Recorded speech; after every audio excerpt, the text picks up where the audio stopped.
Hello there, my name is Anna Lundberg. I'm a success coach and business strategist. I help people create more freedom, flexibility, and ultimately fulfilment in different areas of their lives.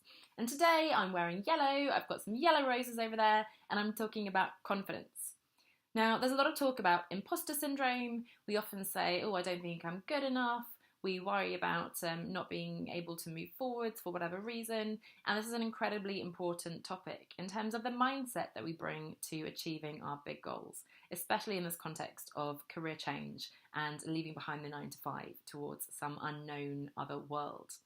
So the first thing to do when trying to build our confidence in this area is to address any fears, to look at what the worst case scenario might be to see if there might really be some real issue there that we should be concerned about, and also to dig deeper into our underlying beliefs. So if you haven't watched those two videos on facing the fear and looking at your beliefs, then I'd encourage you to do so before diving into today's little video.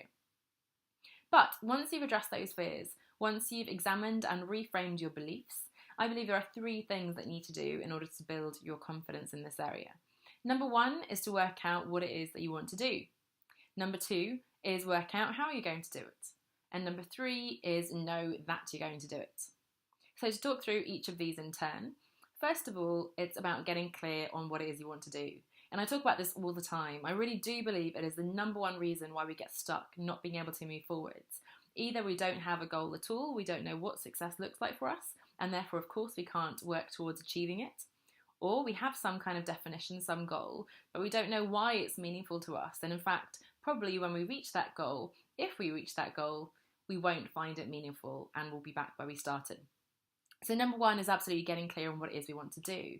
But beyond those reasons, the reason why it's great to get clear on what it is you want to do is that we'll actually build the confidence and conviction that we're on the right path.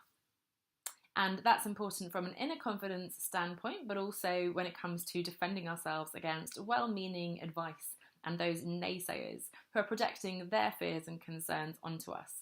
When we're clear and confident about what it is we want to do, I think they'll be at least temporarily silenced and let us get on with what it is we're working on.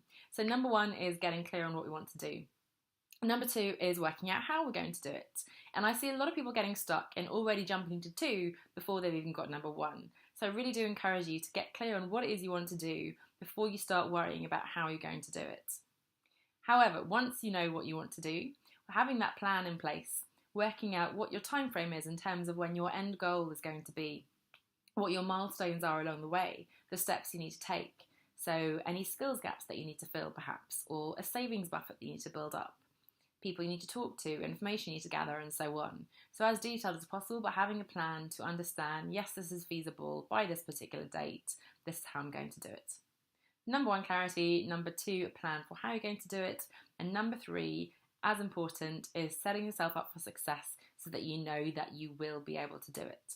So this is, again, a lot about mindset. It's about having the conviction, saying, yes, I'm going to make it happen no matter what, having the grit, resilience, and persistence. But on the other hand, it's really about practical strategies to anchor that big vision into your day-to-day life. How are you going to set yourself up for success in terms of time management, in your daily schedule? How are you going to find people who are going to support you? Again, in terms of mindset, keeping you positive, but also potentially giving you advice or teaching you things that you don't know today. Maybe you want to find an accountability partner or a coach. Maybe there's a course or a program you want to sign up to. So working out how you're really going to concretely implement this plan and make sure that you actually do reach that end goal. So those are the 3 things I think are important for building your confidence. Number 1, get really clear on what it is that you want to achieve. Number 2, work out how you're going to achieve it. And number 3, work out that you are going to achieve it and make sure you're set up for success to do so. So I wish you lots of courage, but most of all, lots of confidence and conviction in moving forwards towards your goals. And I look forward to seeing you on the next video. Bye for now.